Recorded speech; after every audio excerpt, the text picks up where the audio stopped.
Thank you very much. And yes, when I saw I had 3:30, I thought, oh dear, this is then that's a cup of soup time or something. So I promise I'll try to make this as interesting as I possibly can.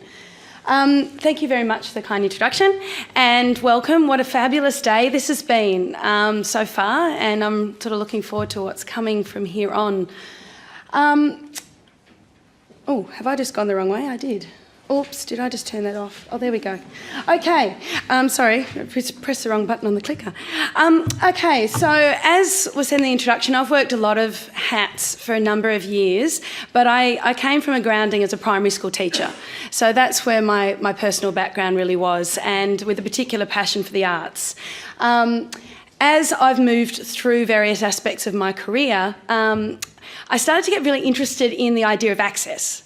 And work I did with Arts New South Wales, where I actually had the privilege of working with Bridget, we actually, that really stimulated the ideas of access and therefore now what technology can do to help people in rural and remote communities, but also people with disabilities, disadvantage, etc. within metropolitan.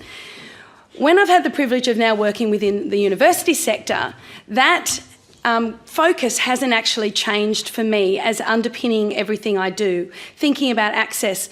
So with the idea of the connected classrooms or video conferencing, that opened up a number of doors and a bit of a dream for me a few years ago, which was very much when we teach, we try to think about connected spaces, and this idea of collaborative that you've heard a lot about being talked about today, that was very much what I was thinking about. We've got different spaces that we learn in, and now some of those are technology enabled, some of them are not.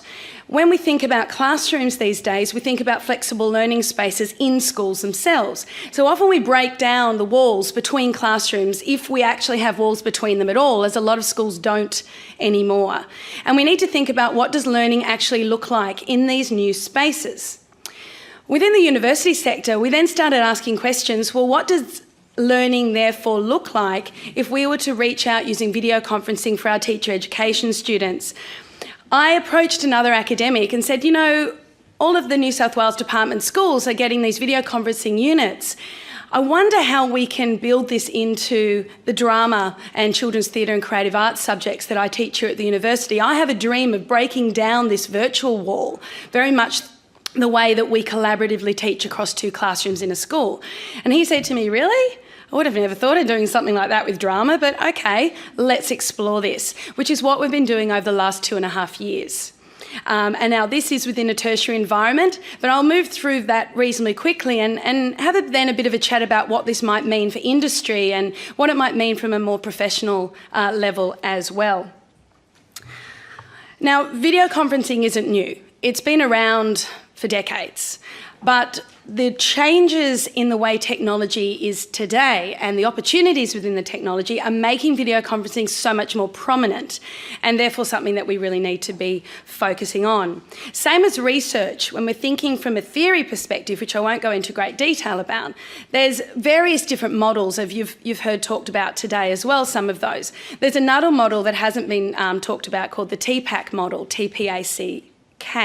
Is its acronym, by two researchers called Misha and Curler, as well as others. And that's in essence talking about the idea of linking technology, pedagogy and content knowledge together and having a think about how we use that and what that means for learning. Again, as I think Sue mentioned, centralising the learner in the equation rather than the technology, and thinking about the knowledge that we want them to gain and the experience we want people to gain, not about the technology, because at times the technology is not necessarily what may actually make the learning most effective. It's what goes around that and the way it's done. Okay. Pushing the right button this time. So for the particular research that we've been conducting over the last 2 years, we've been focusing in this particular context on drama over the last 2 years and science education last year as well. So we're trying to think about things in a discipline-specific way, which again, you see a lot of generalised kind of knowledge. We're trying to say, well, what is it about perhaps the disciplines that we need to learn about, the particular, in this situation, drama education or science education, and what might be unique within those particular settings or particular disciplines, and what might be more general across the two. And that was what we were really interested in finding out, this idea of real-world engagement, but what also might be just discipline-specific that we need to be aware of and therefore support our teachers with. So we're looking at this idea of alternative and extended spaces for engagement across those different subject areas. Okay, so we'll start with the drama one. These are some photographs of a number of different video conference connections that have taken place over the last couple of years, across 2011, 2012. And these are all tertiary students, all in Bachelor of Education primary degrees. Some of them are doing secondary, I should say, and they've come in and doing the subject as an elective.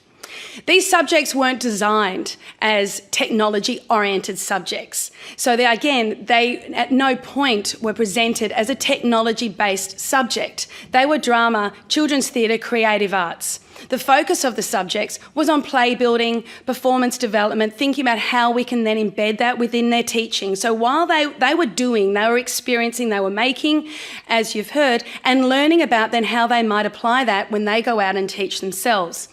So a few of the connections you can see here, the top corner there on your top left, you can see that there's actually one of those screens just has like a holding screen on it. That was actually them in rehearsal, and something I'll raise a little bit later in terms of feedback was the benefits of actually them using the technology for their own learning and that self-feedback that they could give. And the implications for student learning is quite immense in terms of that kind of immediacy.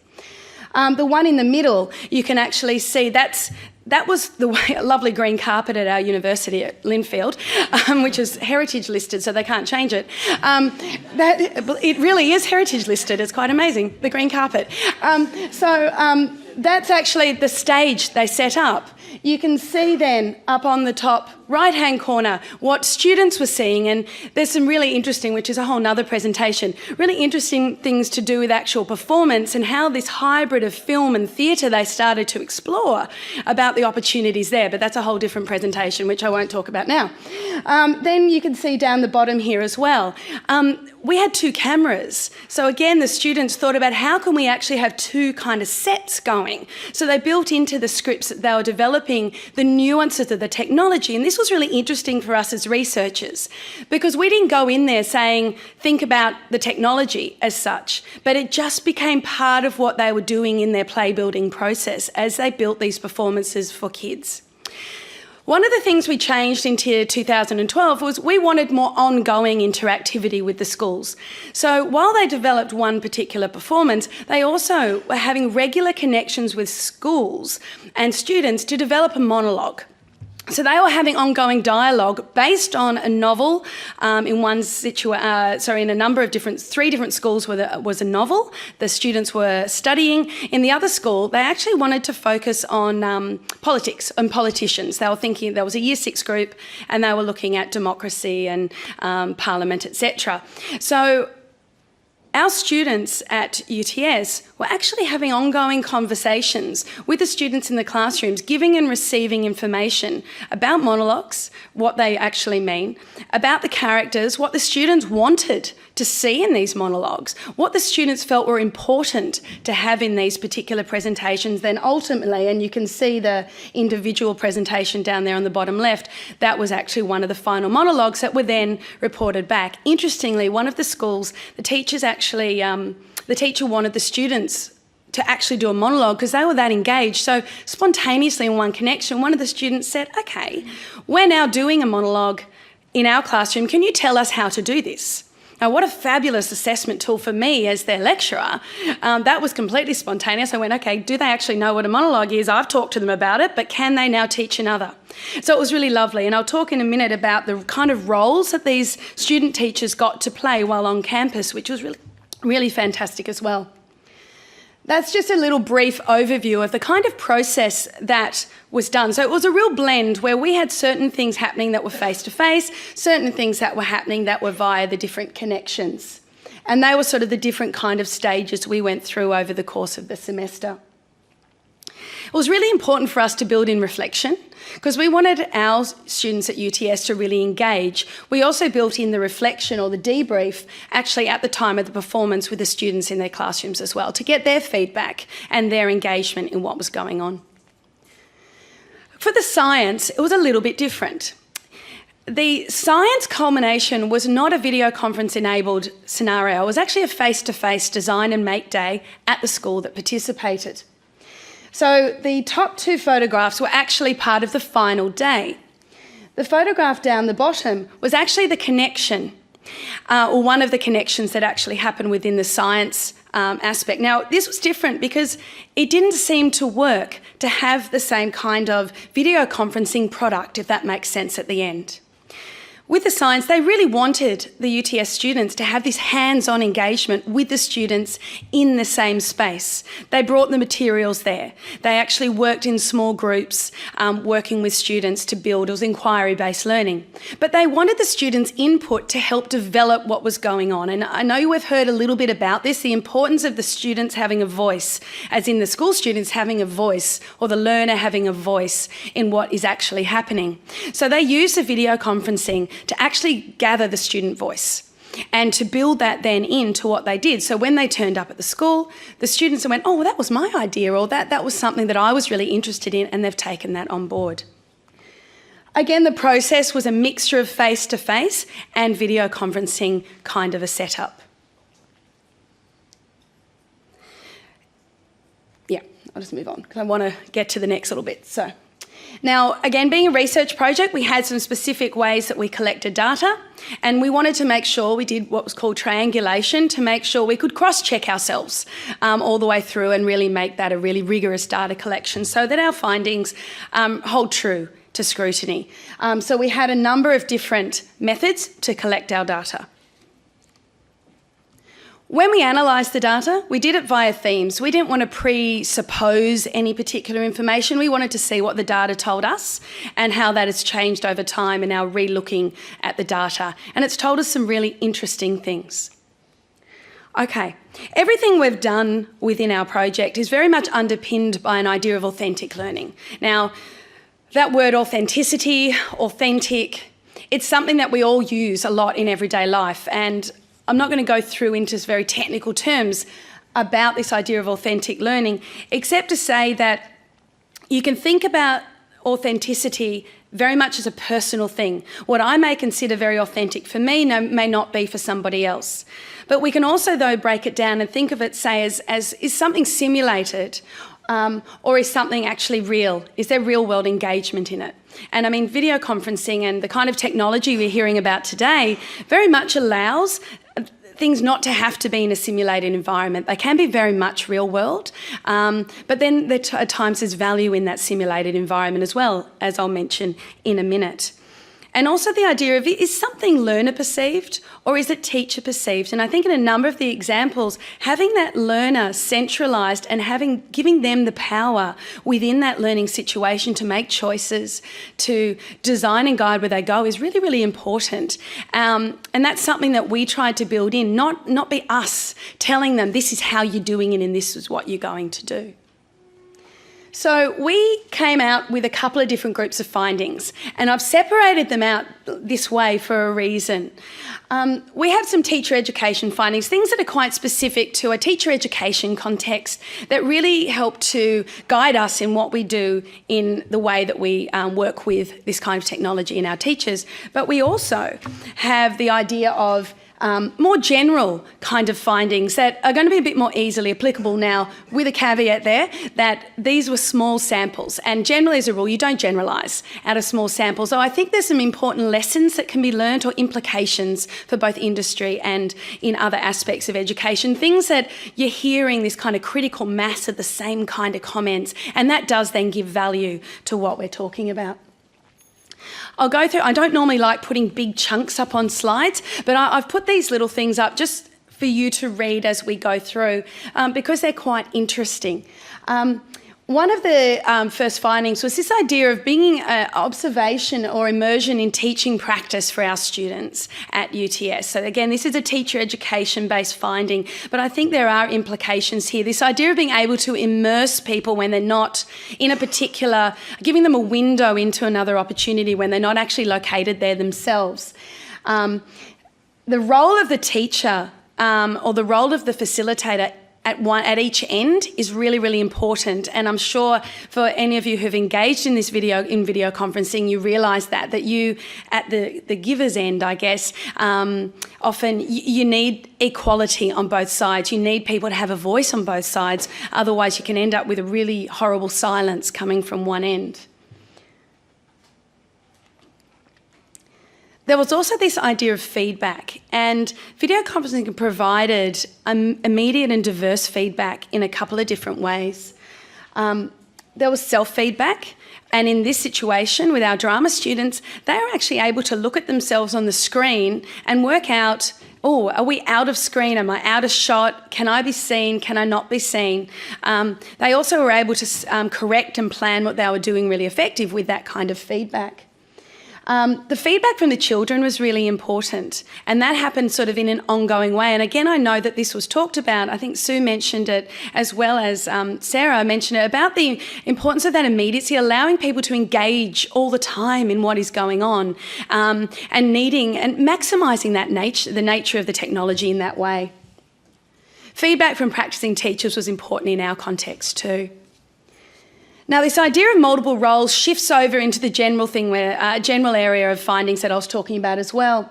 So we can take on different roles. So you can be a professional located in your particular context, taking on the role of a learner in a different context. As student teachers, they could go in and out of being a university student. They could be a student teacher enacting a role of playing with teachers. They could be an actor. They could be an inquirer. They were able to direct what they were doing. There were lots of different roles that were taken on at the same time. And while that can happen in other contexts, this kind of immediacy of the technology allowed that to happen while they were still located on campus, which is a really unique thing within the university sector. And it's that idea of what is a classroom and what are the walls and what are the learning spaces going to look like, and are we actually going to have universities and schools in 20 years' time? I don't know. I actually would be thinking that maybe they're going to look very, very different to the way they look today. Purpose and value. Now, again, I'm going to move on very quickly, but as we know, any learning needs to have purpose, but the learner needs to see the purpose in it. And it also needs to be valued, again, by the learner, more so really than anybody else. And I think a lot of the examples that we've been seeing today with all the different museums and the immersive worlds, etc., those things really, at the core, they need to have purpose and value. They need to be meaningful within what you're wanting to achieve. One of that purpose, maybe we just want to have fun. And that's a really important part of learning as well. Okay, but there needs to be that underpinning there of purpose and value as well. So there are implications for learning tasks. Again, when you're designing, and I'm going to shift my language a little bit here, respecting that a lot of you come from various industry. When you're designing the different kind of tasks that you want to use technology for, interactive technology and video conferencing in this situation, you really need to say, is this the most appropriate way to engage students? And it may be that there's another form of interactive technology that may be more appropriate than this, say video conferencing, whatever it might be. You need to really judge that appropriateness. Just because you've got access to the technology doesn't necessarily mean it's the most effective way to engage learners. And that's learners, not just children, learners of all ages in your context. So that's really important to consider.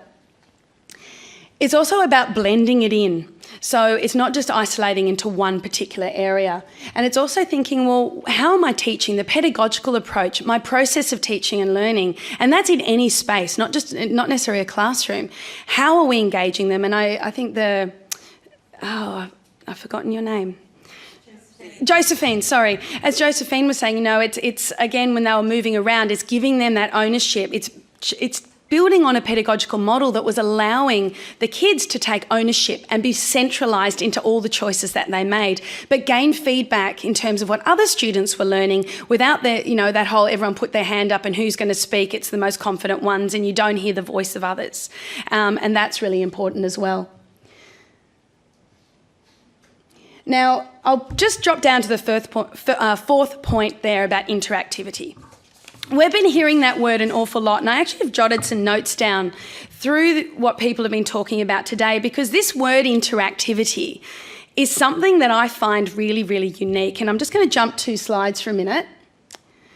This was a quote from one of the students back in 2011 when they were talking about the connected classroom or video conferencing, live and interactive. Thank you. So that's the unique feature. That's what it really brings to this process of teaching and learning. Now, Kate mentioned at the very, very start of today the need for repositioning the way we think about education in the light of the digital opportunities. And I think this idea of building in the ownership of the learner, about maximising what interactivity might mean, because interactivity for one person may be constantly twittering. Interactivity by another may be, I want to talk and engage across a connected space. For someone else, it might be putting something on Facebook because then I can step away from it. It may be sending an email. And it links in this idea of collaboration. And again, what does collaboration actually mean? What we believe, some people may mean collaboration means a sharing and giving of ideas in the same space. Others may mean I can put something up and someone else can build on that and someone else can build on that and build on that, but we don't actually all have to be there at the same time. So we really need to get our heads around repositioning what do we want this interactivity to be and to look like? What do we want collaboration to be and to look like? And I believe very, very firmly that industry plays a really important role in enabling that change. From a discipline-specific way, you guys are the experts, not the teachers in the schools and the classrooms. They come to you, they want their digital excursions, they want their digital engagements to gain access to the experts and the professionals. Because that's what kids in this age in classrooms at university level, it's why people want to go to museums, it's why they want to engage. They want that knowledge they can't gain themselves. And I feel that industry have got a really unique opportunity in reshaping the way that this kind of learning experience looks as we move into the next couple of decades of engagement with learners, because the learning space is not going to look the same. However much some education departments may not want it to shift, it is going to shift. It is inevitable that it is changing and growing all the time. So there's that real challenge in bringing the teachers on board and nurturing and guiding them. And you guys can do that.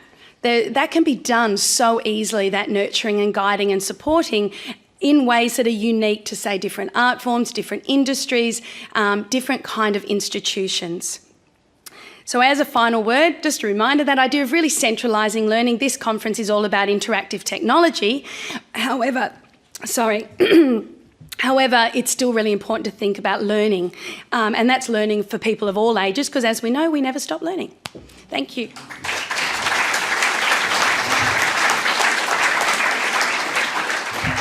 Okay, time for some questions. Who would like to ask Rachel some questions after? Great presentation. Thank you. Very thought-provoking. Thank you.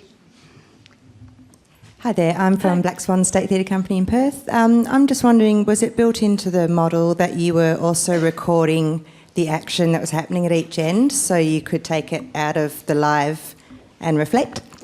Yeah, we did actually. We recorded it from our end. We didn't record it from the students' end, and partly that was ethical side of that. So yeah, we did record that. So the students then in the university setting were able to then watch back what they did. Interestingly, for 2012, with the drama performances, we had half the group perform via video conferencing. The other half then went actually and did, we used the Rainbow Fish. We did an adaptation of the Rainbow Fish stories.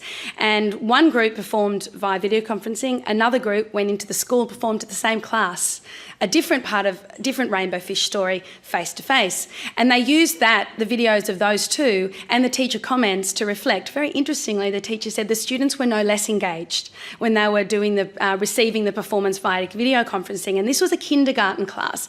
And we think it was really interesting that these kids are such digital natives, I think that's the right term, they're such digital natives that having something interactive through was not an issue for them at all, because they're so used to FaceTimes and iChats and Skypes and things like that. They didn't feel it was at all strange to be talking through a screen at people.